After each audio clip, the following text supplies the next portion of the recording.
Bienvenido a Entusiasta, un podcast de Ilan Katz Mayo.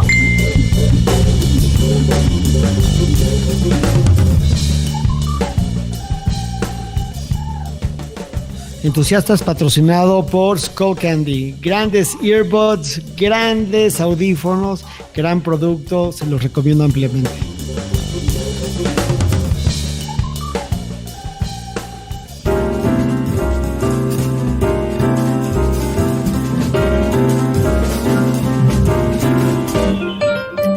Hola, bienvenidos a Entusiasta. El día de hoy tenemos al gran Miguel Calderón, artista extraordinario, aventurero profesional, amigo de los Cats de toda la vida. Miguel, hola, ¿cómo estás? Hola, querido Ilan, qué bonita introducción, muchas gracias. ¿Cómo estás tú? Muy contento de tenerte, muy contento de contar con tu presencia el día de hoy en este queridísimo podcast que estamos haciendo, que no estaría completo sin tu presencia. Entonces, pues, que andamos de manteles largos, ¿qué te puedo decir? Siempre te he conocido, o sea, desde que me acuerdo de mí, me acuerdo de ti. Ah, qué bonito, desde el hospital. Okay. No me acuerdo del hospital. Okay. Pero me acuerdo de ti, de siempre. Y pues, así que tu hermana, tu papá es mi amigo, mi cliente, tú eres mi amigo, mi cliente. Tenemos mucho que ver. Y tú eres el mejor amigo de mi hermano Mauricio. Igualmente, Mauri es un gran amigo y lo admiro y lo respeto mucho. Fuente de mucha inspiración, al igual que tú. Gracias. Y bueno, ya hablar de mi papá es poner un pie en la conversación, ¿no? Pues que tu papá, aparte de ser un ser adorado, él es una obra de arte. Mi papá es mi obra de arte mayor. Así Uno es. pensaría que sería al revés, ¿no? Que yo soy su obra de arte, pero no. Es simbiótico, es simbiótico. Es simbiótico, sí. La verdad es que sí ha participado en muchos de mis proyectos. En algún momento me cuestioné si lo sometía a tanta tortura como venganza de infancia, pero lo hemos trabajado juntos muy bien. Ha actuado en varios proyectos míos y me encantaría seguir colaborando con él. Toda tu familia, o sea, hay dos ejemplos muy claros que tengo. El primero es una foto increíble que se llama, creo que Mi Familia, que tomaste una foto de toda tu familia en calzones en Acapulco, y no sé cómo convenciste a tu familia que se pusiera en calzones, pero tienes a tu abuelita, a tu abuelito, a tus tíos, a tus primos, todos en sus verdaderos calzones y posaron por una foto familiar. En efecto, sí. Sí, hay varias piezas de ese tipo que mucha gente a veces me conoce por ellas, aunque pues mi obra varía mucho, pero sí, en algún momento fue como un reto un poco hacia mi abuelo, ¿no? Que siempre me cuestionaba y me preguntaba, oye, la voz de mi abuelo era muy profunda, ¿no? Entonces era, Miguelito, lo que tú haces, quiero que me compruebes que es arte, ¿no? Y en algún momento, pues no sé, en alguna conversación se me ocurrió que sería bonito como exponer a la familia y tomar un retrato en calzones. Este es el lado de mi madre. Claro. Mis abuelos, pues eran bastante conservadores, entonces, y yo comía mucho con ellos, convivía mucho con ellos, y en algún momento de un aniversario de mi abuelo, de creo que 50 años de casados, estábamos toda la familia juntos, un viaje que habían organizado, y pues no sé, se me prendió el foco y dije, estamos todos juntos, hagamos la foto. Y pues empezó esta serie de llamadas, mi hermana me ayudó y como de que nadie creía y decían que estupidez, no sé qué, y de repente pues nos encontramos en el cuarto, no había quien nos tomara la foto y en efecto puse la cámara en automático y pues tomé 2 o 3 fotos, por suerte salió una. Y sí, se expuso la familia en calzones, pero me salté un detalle. Mi abuelo sarcásticamente me dijo que nunca haría algo así a menos que le mandaran una carta del Louvre en París. Y afortunadamente yo tenía un contacto ahí y nos mandaron la carta. pues sí, avalando que eso sí podría tener el valor de una obra de arte, y que afortunadamente no guardé la carta porque creo que tenía justo valor como parte del proceso de la obra. Y sí, así Y pasó. si no me equivoco, esa foto la compró Madonna. Creo que esa no. No, ¿No? esa no la compró Madonna, no. No, corre ese rumor, pero no. Pues no era esa foto. No era esa foto. Y después tienes el famoso libro de tu abuelo Miguel Calderón, Your Namesake. Ese libro, la verdad, como obra me gusta mucho más porque creo que tiene, digo, mi obra, pues sí, en muchas instancias es muy, pues de alguna manera muy experimental, pero también me gusta mucho manejar el sentido del humor y pues empujar las cosas al límite, ¿no? Y bueno, la verdad es que esa foto de mi familia funcionó muy bien porque después de tomarla, mi abuelo cada vez que me veía se atacaba de la risa y decía que le cambié su manera de concebir el arte. Entonces, más allá de la obra en sí, creo que eso es importante en mi trabajo y pues mi abuelo murió a los 90 años, pero con una sonrisa entre él y yo, una complicidad muy bonita en la que me decía que gracias a mí él había podido de alguna manera ¿Le enseñaste algo a tu abuelo? O sea, romper, ¿tú le enseñaste algo? pues la verdad que sí, y la verdad podría decir que sí. Y te digo que era un hombre muy, muy rígido, muy cerrado. Y pues el poderme reír con él, la verdad, fue bastante agradable. Y bueno, el libro sí, a mí es una obra que me gusta más, que muestro más, que considero más importante en el cuerpo de mi trabajo, porque ¿Qué es el libro? Para los que no lo conocen, ¿por qué no nos explicas el libro, bueno, llega un momento en el que mi abuelo muere. Bueno, mi abuelo era un personaje. Pues de chiquito fue la primera vez que vi una revista Playboy, fue en su casa, ¿no? O sea, tenía torres y torres de estas revistas y pues estábamos jugando los primos. De repente me encontré con estas revistas y me perdí como durante 2 horas, no me encontraba. Y pues era un hombre muy curioso, al que yo también admiré mucho. Su espíritu de fiesta era algo de celebración, es algo que también me dejó y que constantemente también pues pienso en él, ¿no? En estos momentos como a veces tristes o de sosiego, por ejemplo, pues me acuerdo de él y pienso que siempre hay que celebrar, ¿no?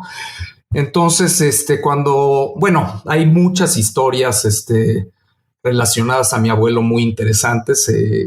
En alguna ocasión yo empecé a sentir mucho frío aquí en la ciudad. Me comí unos tacos de barbacoa aquí en el mercado y me empezó a dar frío. Y por instinto agarré mi coche y me fui a verlo porque él vivía en Acapulco. Y pues llegué, yo me estaba muriendo de frío, llegué y me colapsé. Y me llevó al doctor y descubrieron que yo tenía tifoidea. Y el doctor me recetó unos medicamentos y pues estuve yo tumbado 10 días, ¿no? En Acapulco. En Acapulco con mi abuelo, y él tenía una esposa que era como una especie de vedette que había salido en películas, pues ni siquiera del santo, en películas ahí de ese tipo, ¿no? Como B-movies. Ese tipo de películas, exacto. Entonces, pues me pasé yo 10 días alucinando completamente. Me acuerdo que dejé la tele prendida viendo, creo que era MTV. Recuerdo que veía yo hacia el mar y lo único que veía era como si el mar, me parecía como lava el mar, como lento, ¿no? Y luego había un señor que se subía a la palmera a cortar los cocos para que no se cayeran, y como el departamento de mi abuelo era en el primer piso, yo recuerdo que siempre lo veía y lo saludaba, pero todo como un sueño, una alucinación muy extraña. Luego también llegó un momento en que mi abuelo, pues que ya estaba grande y que de repente le entraban arranques de locura, quería tomar un crucero ahí en Acapulco. Entonces me subió a su coche y pues ahí yo me tenías, imagínate, con tifoidea, yo rogándole que no quería ir, pero no sé cómo me subió al coche.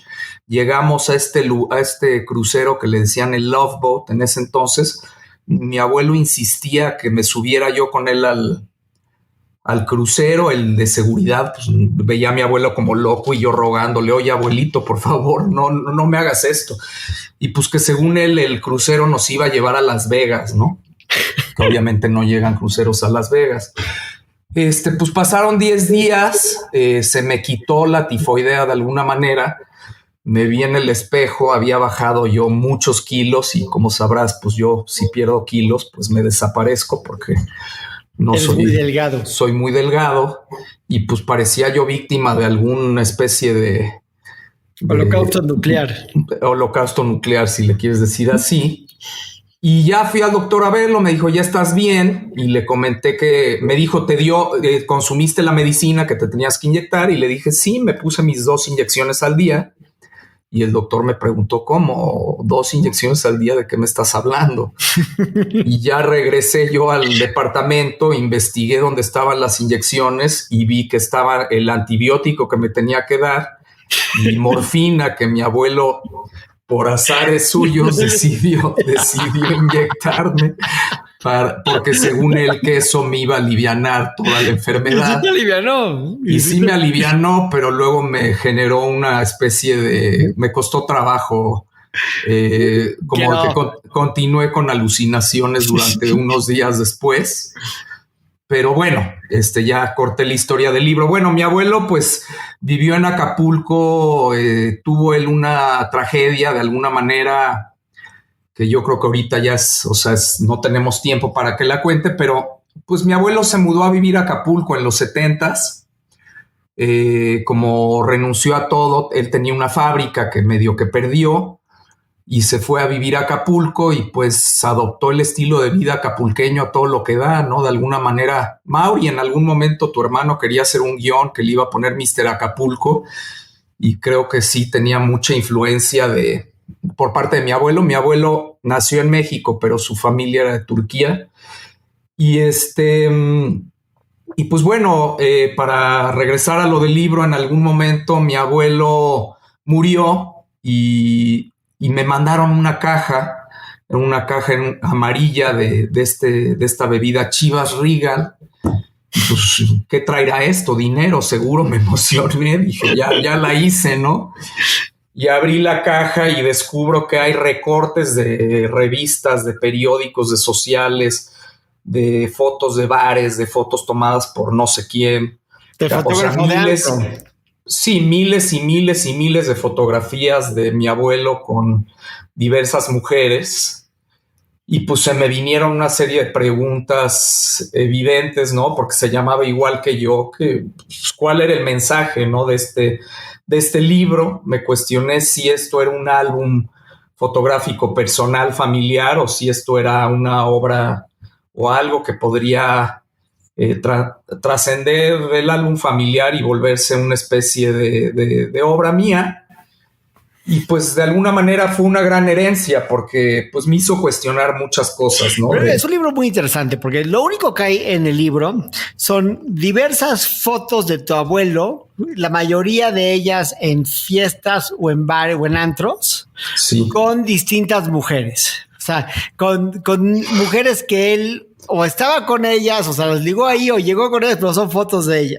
Bueno, pero sí cabe mencionar, porque yo también, créeme que tenía la duda, yo muy curiosamente le pregunté a mi papá, oye, ¿estas mujeres tuvieron relaciones con mi abuelo o nada más iba Posaron en la foto? Posaron en la foto y digo, afortunadamente por él, digo, porque supongo que es lo que quería, sí tuvo relaciones con ellas. Y hay algo que me llama la atención, ¿no? Siempre, en su mayoría, siempre trae una cara de felicidad, de sentido del humor, de celebración. Se ve muy satisfecho. Bueno, y te voy a decir que las mujeres todas se ven muy alegres. Contentas, se ven contentas. Sí, y eso me gusta, ¿sabes? Porque... Y aparte hay mujeres negras, blancas, chinas. De todo tipo, sí. Aunque te confieso que en algún momento sí se ve mi abuelo con esta cosa.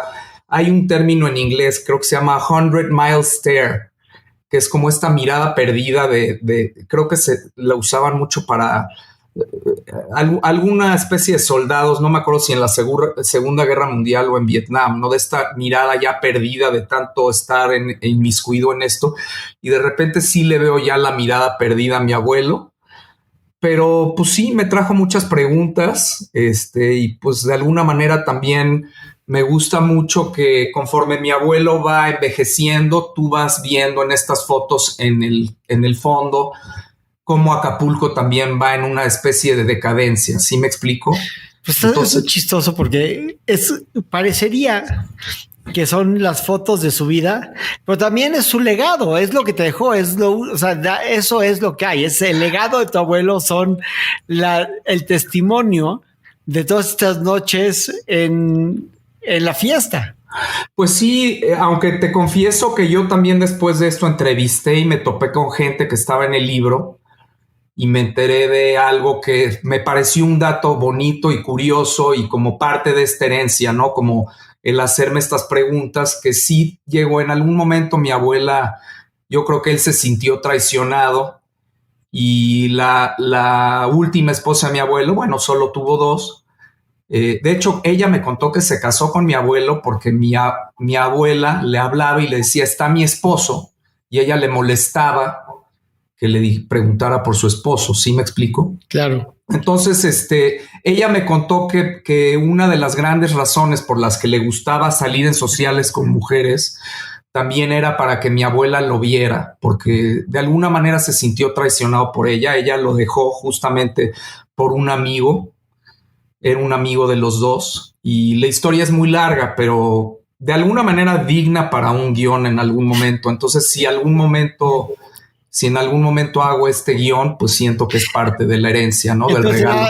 era un acto de despecho. Por despechado salía en el periódico con diferentes mujeres. Pues es de esas cosas ambiguas, ¿sabes? Que te deja una serie de lecturas diversas, que también es lo que busco en mi trabajo. Yo creo que me interesa como no indoctrinar al público, no llevarlo de la mano, sino hacer trabajo que te permita hacer tus propias lecturas. Me parece un poco limitado guiar tanto a la gente. De acuerdo, pero mucha gente dice o pensaría que el sello de tu obra es la irreverencia, pero yo iría más allá. Yo creo que hay una genialidad en un humor macabro. O sea, no importa al final del día, pues tienes mucha técnica, haces cosas muy bien y eres muy inteligente y tu obra está plasmada de un gran sentido del humor, pero siempre está no sé, o sea, la mano abajo del vestido de la Mona Lisa, ¿no? O sea, siempre hay algo que está ahí que le está dando mucha jiribilla a la Yo creo que fluctúa, o sea, te lo puedo decir, porque de repente mi trabajo, sin duda alguna, y espero próximamente tendré una exposición y ahí se pueda ver esto. Tengo una exposición en Monterrey en agosto con mucha obra. Y yo creo que fluctúa porque de pronto mi trabajo pues es muy intenso. Me dedico a hacer investigación muy, muy profunda acerca de los temas que me interesan. Obviamente, generalmente el tema primordial de mi trabajo es como este estudio de la naturaleza humana, de cómo me relaciono con los demás, de mi entorno social. Y al final creo que después de hacer una obra tan saturada de información, me gusta irme al otro extremo. Entonces siempre brinco de un extremo al otro, ¿no? Creo que... Pienso en tu obra y pienso mucho, por ejemplo, en el 2019, después del temblor, haces estos amuletos para un temblor, que son joyería de comida de perro, ¿no? Y es... que dije, qué bueno, qué cosa más, o sea, qué cosa, es chistoso, pero es muy obvio, es tan obvio, es que si tuvieras que estar en una tragedia abajo de una ruina por un temblor, sería muy práctico cuando estamos buscando los perros hacer un amuleto de comida de perro, ¿no? Bueno, sí, es que es justo lo que te digo. Yo creo que mucha obra hoy en día es muy gratuita. En mi caso, y digo, no lo condeno, yo soy fan de múltiples artistas de diferentes géneros, no tengo mucho prejuicio, afortunadamente tengo apertura para todo tipo de obra. Y en mi caso, por ejemplo, esa obra viene de un estudio muy a fondo que hice de una persona que se quedó encerrada abajo de la fuente de Cibeles y que había envenenado una comida de perro por un perro que se cagaba ahí de una dueña que no lo quitaba. Y al final se quedó encerrado ahí y gracias a esas croquetas, un perro rescatista lo salvó. Entonces, a partir de esa historia, yo justamente hice estos amuletos, estos amuletos que en caso de que te quedaras trabado en un temblor, pues el perro te puede oler, ¿no? Pero, y también me gusta, ¿no? Que la gente brinca o sabe esto y dice, qué basura, qué porquería. Pero creo que hay que a veces darle oportunidad a las cosas y verlas un poco más a fondo. Tampoco me gusta la idea de tener una explicación adjunta a mi trabajo, ¿sabes? Como un texto.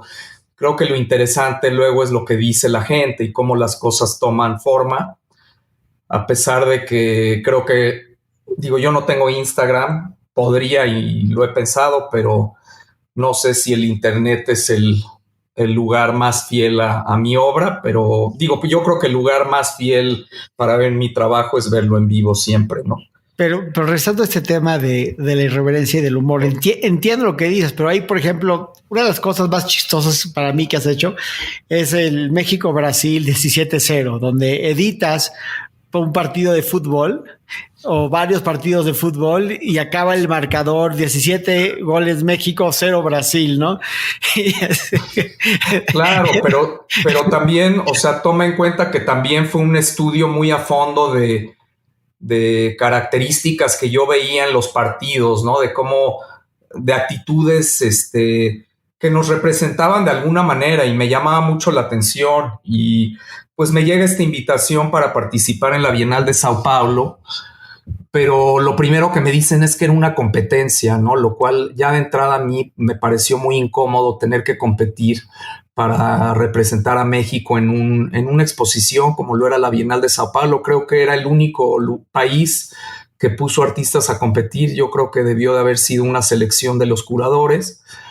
Y pues yo tenía ya en mente, siempre me interesó hacer un análisis de estos partidos, de estos juegos y sobre todo a la par de Brasil, ¿no? Porque de alguna manera tenemos similitudes con Brasil y en ese entonces Brasil pues triunfaba y triunfaba y triunfaba y a nosotros pues estos emblemas de sí se puede, que de entrada me suena un poco abajo, ¿sabes? Claro que se puede, no tendríamos que decir sí se puede, tendríamos que decir vamos a ganar. Entonces, una vez que me invitaron, te digo, no fue tan fácil. Me ofrecieron ir a Televisa a ver los partidos de 3 a 5 de la mañana porque no había un espacio. Y finalmente convencí que me trajeran unos cassettes enormes y acondicioné una pequeña oficina para revisar estos partidos. Y pues la oficina era un espacio mini y cassettes y cassettes y cassettes. Y pues en efecto hice este partido ficticio, pero de un corte muy realista en el que México juega contra Brasil y le gana 17-0. Y pues la idea es que sí fuera convincente. Entonces cuando fuimos a montar la pieza me asignaron un espacio y yo decidí ponerla en el café porque quería que tuviera esta cuestión realista, ¿no? Y también iba nervioso porque sentía, o sea, que si ofendo a los brasileños, ¿no? Y me empezaron a invitar a programas de televisión deportivos, más que de arte. Realmente no me invitan, o sea, sí. Entonces, ¿qué te decían? Les daba muchísima ternura. Les daba muchísimo, como de que me daban palmaditas en la espalda y me decían, ay, pobrecito, tu sueño de que México le gane a Brasil. 17-0. Y luego, otra cosa muy interesante que debí de haber documentado fue que en el bar de la Bienal montamos el partido para hacer pruebas y los albañiles todavía estaban haciendo montaje, pintando las paredes, limpiando, haciendo carpintería. Entonces pusimos el partido y muy loco verlos llorando, estaban llorando. Ya por el gol 9 ya como que se dieron cuenta que algo estaba raro. Entendieron que era ficción. Pues no sé, pero como ya empezaron a hacer gestos de no, esto ya es una tomada de pelo, ¿no? Entonces, sí fue un proyecto interesante y divertido, muy meticuloso. Y que hoy en día ya realmente no puedo mostrar más que como archivo, porque si lo pones ahorita en un bar o en un café ya se ve, el corte ya es de los 90. Ya está viejo. Sí, ya hay los jugadores, ya Ronaldinho ya, o sea, se dejó, ya no juegan y la calidad televisiva es muy diferente. Pero sí fue un proyecto, digo, fue divertido y me la pasé muy bien en Sao Paulo. Y sí, pues sí, creo que te estás enfocando muchos en proyectos con mucho sentido del humor, pero creo que dijiste 2019 y eso no es de 2019. No, 2019 es el de los amuletos. Ah, sí, correcto. Los amuletos de 2019. Correcto. Uno de los primeros o sea, este es más viejo y también otro que me gusta mucho del pasado es el cuate de los exorcismos, ¿no? Que el de los poseídos.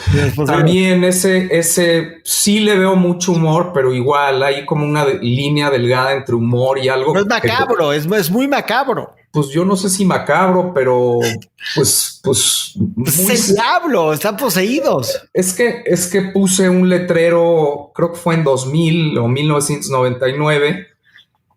Todo surgió de un programa de televisión en el que vi a un hombre que estaba poseído, uno de estos programas Testigo en Alerta, creo era. Y sale un hombre poseído y pues me impactó muchísimo y lo traté de contactar, le hablé a la televisora y pues, se rieron de mí, me contestaron las llamadas. Entonces mi única opción para encontrar a esta persona fue poner unos letreros de que se busca a gente poseída en un periódico que se llamaba El Segunda Mano.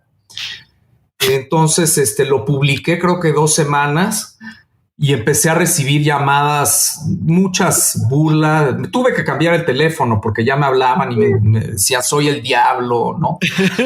Pero sí me respondieron unas cuantas personas en colonias bastante secluidas de la ciudad. Como yo ofrecía una remuneración, pues en su mayoría eran casos que yo llegaba y había como una especie de escenificación. Uh-huh. Y la verdad bastante absurda, y por eso yo a la pieza le puse estrella invertida, ¿no? Porque era como todo mundo aspira a ser una estrella, pero en este caso pues era como una cosa... Pero tal vez el símbolo del diablo es una estrella invertida. Exacto. Entonces sí fue una pieza con mucho humor, pero a la vez había cierta sordidez porque te digo, o sea, me fui a meter unos lugares que pues yo no sabía dónde estaba yendo, donde me podrían haber hecho algo. Y luego también una persona tenía yo creo que un problema y la mamá pues me estaba pidiendo ayuda, que la ayudara yo a contactar como algún cura o alguien que la ayudara. Y te soy honesto, tenía yo 20 y tantos años y pues no podía hacer yo mucho. Y pues grabé estas escenas de esta gente que respondió a este anuncio, ¿no? De gente poseída en esta publicación. Porque al principio es chistoso, pero no es solo un chiste. Yo no lo considero un chiste, yo lo considero un poco una obra con un aspecto también documental, me explico, claro. Como documentando lo que la gente hace a cambio de una cantidad de dinero, ¿sabes? Lo que están dispuestos a hacer. Y te digo, o sea, uno de los que filmé sí era, o sea, yo me atacaba de la risa porque literalmente, sí, pásale, estoy poseído, ¿no? Y se ponía de rodillas, ponía los ojos en blanco y bueno, ya págame, y pues lo grabé y eso fue. Pero luego había otro que estaba como hablando al revés y pues yo ya no sabía bien si era broma o no. Entonces creo que eso es un aspecto que a mí me gusta de mi obra, ¿no? Como no distinguir, como siempre una línea delgada entre ficción, no ficción, entre lo chistoso, lo no chistoso. Y la verdad tampoco es que me guste ser muy sarcástico, ¿eh? O sea, de alguna manera, digo, realmente siempre que trabajo con gente busco empatía, busco conectar con las personas. Mi finalidad nunca ha sido burlarme de... Inclusive siento que en los últimos años has regresado mucho a formatos más tradicionales, como las acuarelas, que yo nunca había visto que tú hicieras algo con acuarelas, ¿no? Veo que hay como este sentido de lo serio, de lo tradicional, que está regresando no nada más a tu obra, sino tal vez a la obra de toda tu generación que rechazaban o parecía rechazar formatos más tradicionales. Yo claramente rechacé mucho la pintura, pero te puedo decir que yo estudié 2 años pintura y de hecho fui becado en las universidades a las que fui por pintura. Y es un medio que conozco muy bien, la verdad lo conozco muy a fondo, lo sé hacer muy bien. Pero de alguna manera, pues ya sabes que las generaciones de alguna manera rechazan lo que tienen enfrente, anterior, ¿no? Sí, lo anterior. Entonces, pues como generación abrimos este espacio, la panadería. La verdad es que queríamos probar, experimentar, hacer cosas diferentes. Y pues estábamos cansados con el formato, pero digo, para mí, yo no tengo prejuicios con los medios, ¿no? Yo creo que puedes hacer una escultura con objetos que te circundan. No tengo ese prejuicio ni me preocupa, pero yo la razón por la que empecé las acuarelas fue porque esa exposición que se llamaba El placer después, donde estaban los amuletos estos de las croquetas, hice una película, perdón, corta. Sí, entonces después cuando acabé la película, se estaba editando y yo me quedé como, siempre que filmo algo me quedo como con una especie de vacío, porque es como una saturación de trabajar con gente. Y en el momento en que amaneces y ya no estás filmando, después de hablar con tanta gente, sientes como un vacío. Entonces, mis hijas tenían estas acuarelas a la mano y venían a mi estudio a dibujar a veces y pues de repente las agarré y empecé como a utilizar las acuarelas como una manera de apaciguar cierto sosiego que sentía. Y también como esa primera serie lo usé como una especie de exploración de cierta psicología sexual que me estaba revoloteando por la cabeza. Y pues no sé, siento que al igual que todo mi trabajo es como un ejercicio de búsqueda, de experimentación, de entender ciertas cosas. Pero es como un nuevo respeto, las acuarelas, o como un señalamiento a tus influencias o a las influencias de tu generación. Pero realmente no es nuevo. O sea, yo nunca he sido enemigo del todo de la pintura. O sea, más bien yo no la quería hacer, pero a mí siempre me ha gustado la pintura. Me parece curiosa esta lucha entre pintores que están constantemente criticando el arte conceptual o lo que digo, yo ni siquiera le pongo nombres, pero a mí me gusta mucho la pintura y digo, ahorita no lo he podido hacer porque el trabajo que estoy haciendo involucra muchas cosas de sacar permisos de locaciones, de hablar con actores, de cosas como complicadas que también son parte de mi trabajo, pero en el momento en que tengo un espacio de silencio, sin duda alguna es algo que quiero seguir explorando y no sé, también en algún momento creo que la gente preguntaba, oye, pero para ser artista tienes que tener un estilo, tienes que tener una línea.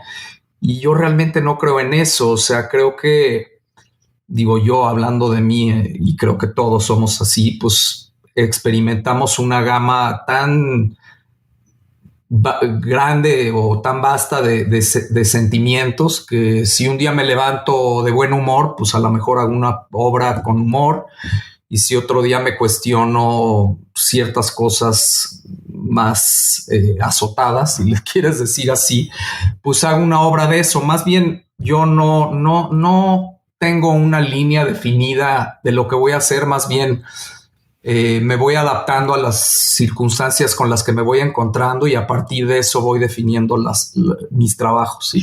Que en gran parte siento que eso es muy emblemático de tu generación y del movimiento de la panadería, que es para mí en mi opinión, la generación más brillante del arte de este país. O sea, lo que yo he visto de esta generación que a mí me motiva muchísimo y es lo que colecciono por lo general.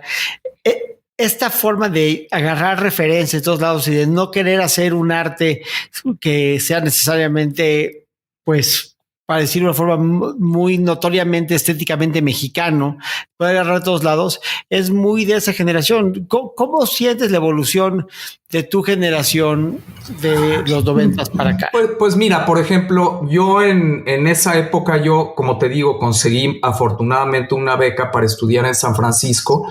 Ahí sí pude ya desprenderme de la pintura y empecé a estudiar cine experimental y performance, cosa que siempre agradeceré, ¿no? Como tener esta posibilidad de salirme de ese medio que también siempre me gustó mucho. Pero yo tenía el estigma en San Francisco de que yo era el artista mexicano, ¿sabes? Estando en Estados Unidos siempre se me catalogaba como el artista mexicano. Entonces el venir a México fue una liberación porque estando en México pues soy uno más de millones de mexicanos. Y por otro lado, pues en efecto crecimos en una generación que todo se medía por conexiones y te voy a presentar a tal para que expongas en tal lugar. Y para mi gusto, mi generación, o bueno, un grupo de artistas rechazó esta cosa de tener que conocer a tal o cual, ¿sabes? No me interesaba. Entonces empezamos a hacer las cosas por nuestras propias manos, ¿no? Como dicen en inglés, do it yourself. Entonces, no íbamos a esperar a que te invitaran aquí o acá, sino empezamos a hacer eventos en una casa en la Narvarte. Yo dormía en la azotea, me prestaron el cuarto de servicio para vivir ahí. Un gran amigo, Alfredo Guichot, que de hecho él es un gran pintor y sigue pintando hoy en día. Y ahí hacíamos todo tipo de cosas. Y no se trataba solo de hablar de arte, ¿no? Sino de pues todo un estilo de vida de alguna manera, ¿no? De convivir de una manera más abierta, y en la panadería sucedió eso, ¿no? Como de que de alguna manera teníamos conciertos de rock, y venían escritores a hablar. Ahí yo conocí a mi gran amigo Guillermo Fadanelli, a quien admiro enormemente. Entonces siento que fue como una especie de laboratorio creativo. Yo siempre he considerado mi trabajo como una investigación y siento que ahí se dieron muchas cosas pues sí, de alguna manera diferente a lo que sucede hoy en día, porque en ese momento el mercado era una cosa secundaria, no se pensaba en eso, ¿no? Hoy en día yo siento que el mercado, perdón, es algo que los artistas tienen mucho en mente cuando estudian arte. Ok.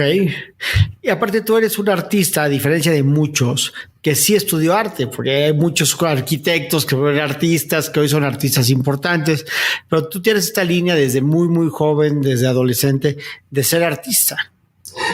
Sí, en efecto. O sea, nunca lo dudaste. No, yo nunca tomé esa decisión. La verdad es que siempre fue mi vocación desde muy pequeño. La verdad es que también mis primeras memorias sociales son por medio de mi trabajo. O sea, yo desde muy chiquito hacía caricaturas de los maestros y definitivamente era una manera de buscar aceptación, ¿no?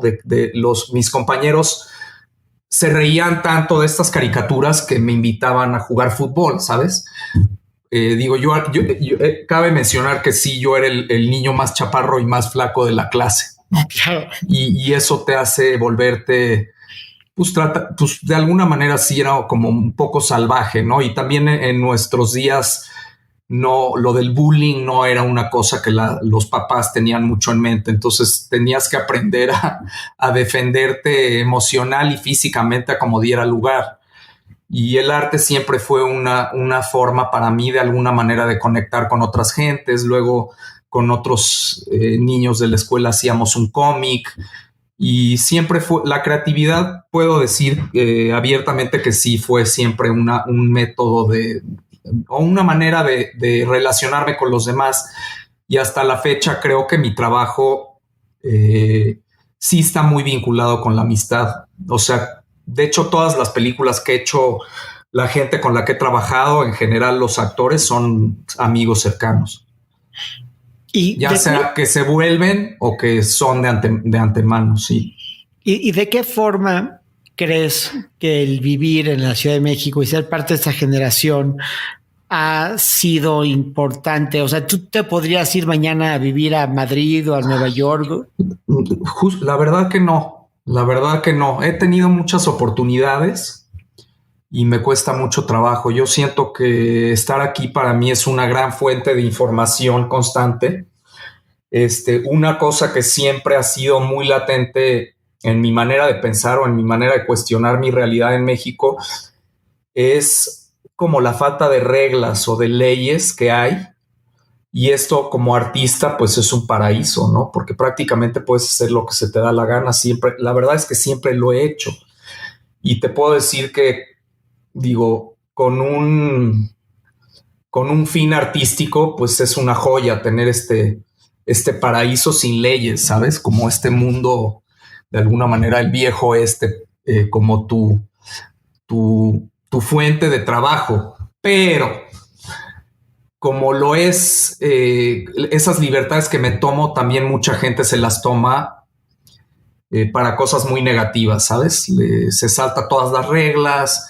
Entonces es una cosa de doble filo. O sea, gracias a esas libertades yo puedo hacer mucho de lo que hago, pero también digo, y creo que mi mismo trabajo hace esa observación, ¿no? Cómo la gente rompe los protocolos, cómo la gente hace lo que se le da la gana. Yo creo que el video que hice en La Fuente de Cibeles habla un poco de eso, ¿no? O incluso, no sé si viste uno que hice acerca de un amigo mío que le dicen Camaleón, que es un cetrero que está en un antro donde hay pistolas y donde le toca sacar gente y luego se ve en su moto con su halcón a un campo abierto a las 6 de la mañana. O sea, como de que constantemente están sucediendo cosas que pues es como un imán para mí, la verdad. Y digo, o sea, justo hablaste de cierto mexicanismo y folclore que nunca me llamó la atención. O sea, mi trabajo es mexicano por consecuencia de que estoy aquí, pero, y digo, sí, mi identidad como mexicano es clara y es parte de mi obra, pero no es algo que subrayo o que uso para florecer mi trabajo y digo, si me fuera a vivir a donde tú quieras, no veo, no, estoy 100% seguro que no dejaría de trabajar y de continuar generando obra. Pero dicho eso, sí, México es una gran fuente de mi trabajo. Pero yo creo que en gran medida, porque siempre has estado en un círculo de gente muy interesante, que tiene unas referencias muy padres. O sea, tu grupo, el grupo de amigos que tienes, que los conozco muy bien, siempre ha sido gente muy inteligente, muy culta. O sea, me cuesta mucho trabajo pensar que eso sería posible de replicar en otro lado, ¿no? Porque pero eso es una limitación, porque honestamente uno acaba siendo amigos en los lugares más extraños. O sea, y digo, yo no sé si es algo que yo busco, si yo soy un imán de situaciones extrañas, pero digo, recientemente, y también lo digo con orgullo, me volví muy amigo del exdirector de Interpol México. Y siempre estoy buscando amistades, digo, no rechazo mis amistades en la comunidad artística de la cual realmente me siento parte de, pero tengo muchos amigos, mi amigo Ignacio Perales, que es ajustador, mi amigo que es el exdirector del Interpol. O sea, siento que esas amistades me abren justamente fuentes de información que si mis amistades únicamente fueran del mundo del arte serían limitantes. ¿Sí me explico? totalmente, totalmente. Sí, yo sé que todavía hay mucha obra en ti, estás todavía joven y tienes mucho por delante, pero de todo lo que has hecho, ¿qué dirías tú que es de lo que más orgulloso estás? Bueno, es curioso lo que dices y lo oigo muy seguido, ¿no? De hecho, lo he oído hasta de comediantes. Afortunadamente, ser comediante o ser artista plástico no es como Michael Jordan, ¿no? Que a cierta edad, o un boxeador que a cierta edad se te acaba la pila y ya fue. Yo creo que lo maravilloso de ser artista es que puedo seguir haciendo cosas, incluso hasta dibujando, hasta que las manos me sirvan. Este, la última obra que estoy haciendo, que presentaré en Monterrey, en el Museo de Arte Contemporáneo, en Marco, en agosto, a finales de agosto, me comisionaron una obra y afortunadamente es una obra que yo ya venía haciendo desde antes. Entonces la empalmé con la exposición de Monterrey y fue una gran oportunidad para cerrarla y también para estar activo durante la pandemia, que pues sé que no ha sido fácil para nadie. Y esa es la obra que realmente más satisfacción, y no está acabada y seguiré trabajándola después de la exposición. Es un trabajo en proceso que no está acabada, pero siento que es, la verdad, de alguna manera es como una especie de cúspide personal en la que hago unas reflexiones justamente en torno al mundo del arte y al mundo de afuera. Este, y pienso que es mejor no hablar mucho de ella hasta que esté lista. Entonces, Ahí lo dejaremos. los dejo con la curiosidad, ¿no? Mejor. Ya será pronto. Ya será pronto, pero en eso estoy trabajando y digo, en el museo se presentará como trabajo en proceso. La finalidad es seguir filmando después de la exposición para acabar con un documental que en algún momento me gustaría presentar si se puede, ya para entonces, en espacios de cines con público. Y hoy, con el body of work que tienes, ¿con qué artista del pasado, sea vivo o muerto, te identificas más en base a la influencia que ha generado en tu vida? Hay varios, hay varios y hay como momentos. Creo que el discurso de Buñuel me sigue pareciendo una genialidad. Sobre todo su periodo en México, creo que apuntaló a una serie de fenómenos culturales que sucedían aquí que sigo pensando que son latentes y que pienso mucho en él. De repente lo enterré un poco. Un artista que nunca me ha dejado de gustar siempre ha sido Cindy Sherman, porque fue la primera artista que vi en el Museo de Arte Contemporáneo que tenía Televisa en Polanco. Fue la primera vez que vi un autorretrato de ella. Estaba muerta en gran formato y no sabía yo que era falso, no sabía yo nada. Entonces, ver esta foto pues me abrió a mí la posibilidad de investigar mi propia personalidad, ¿no? Y de investigar la fotografía de una manera diferente a como estaba acostumbrado. Yo crecí con esta fotografía muy tradicional, Tina Modotti, pues ya sabes, los fotógrafos tradicionales mexicanos blanco y negro, y el ver este formato pues me abrió muchas puertas y también curiosamente me ligó a algo muy chistoso, a que los programas con los que yo crecí, como los Polivoces o el Chapulín Colorado, manejaban una cosa similar. Era gente que, por ejemplo, Roberto Gómez Bolaño o los Polivoces manejaban diferentes personalidades, y es lo mismo que hacía. Eran ellos, pero si lo piensas, como Cindy Sherman, y si lo piensas, la televisión les daba libertades que no le daba a la gente normal. Se podían vestir de mujeres, aventarse pasteles, insultarse, y tú salías vestido de mujer a la calle en México y te linchaban al segundo. Entonces, creo que esas mezclas de mi trabajo, ¿sabes? Son algo que he estado considerando mucho. Y bueno, hay artistas muy tradicionales. La obra de Yves Klein me gusta mucho. Hay una artista norteamericana que se llama Katie Noland, que es muy minimalista, pero que se me hace que hoy en día, con lo que pasó en el Capitolio y estas insurrecciones, creo que su trabajo habla mucho acerca de esta cultura vacía norteamericana. más o menos por ahí. Pero luego me agarras en bajada porque mis influencias y los artistas que me gustan son muchos, ¿no? También ahora que empecé a hacer mis acuarelas, recordé muchas acuarelas de este artista alemán, Anselm Kiefer. Sí.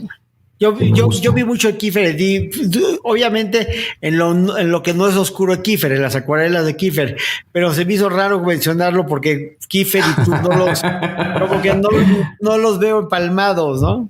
Bueno, siempre he sido así obsesivo por la obra de Egon Schiele, sí. Que murió muy joven, a los 28 años. Sus acuarelas para mí son algo muy importante para mí, ¿no? O sea, como...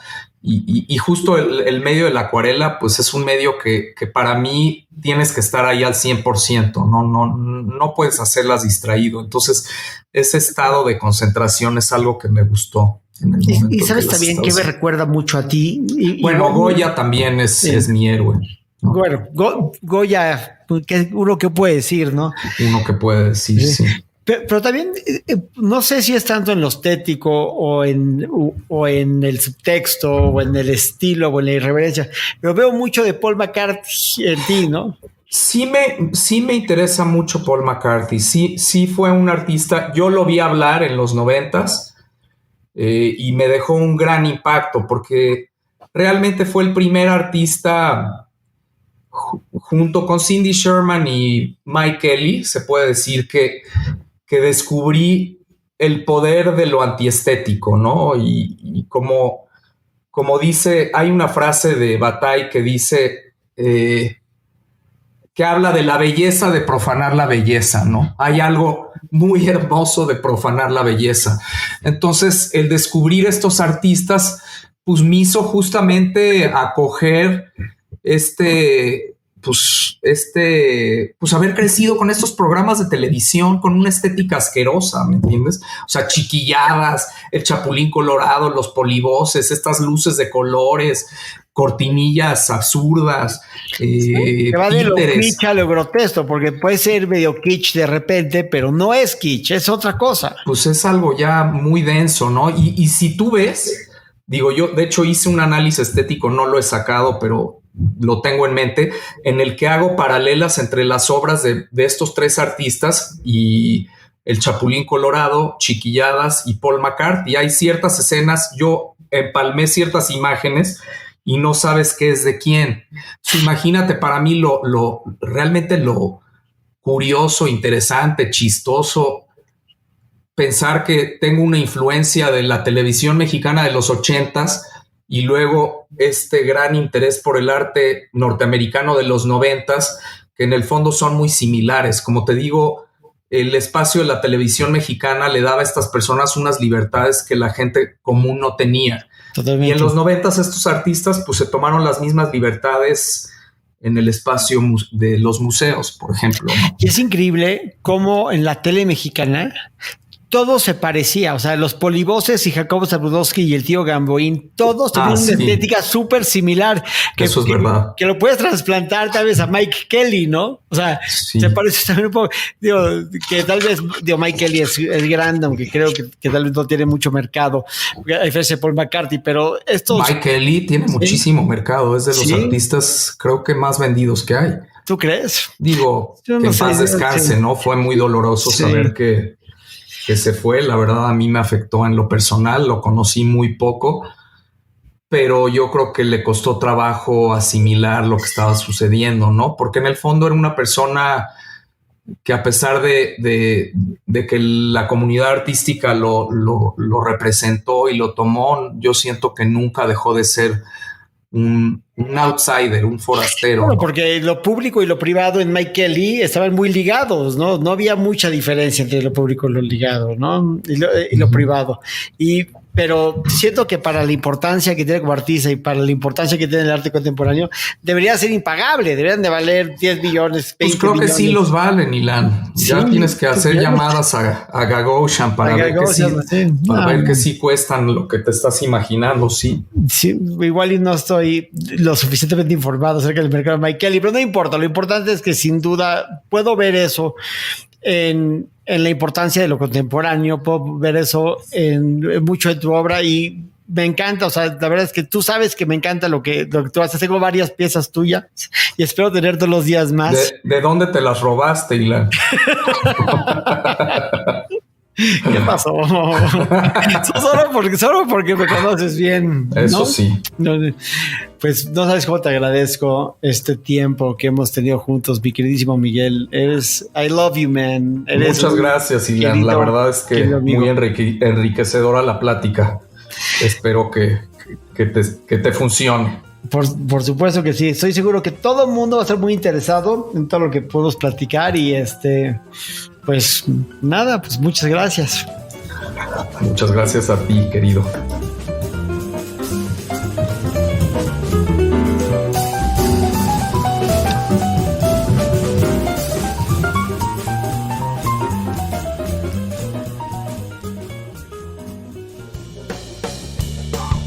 Entusiastas patrocinado por Skullcandy. Grandes earbuds, grandes audífonos, gran producto, se los recomiendo ampliamente.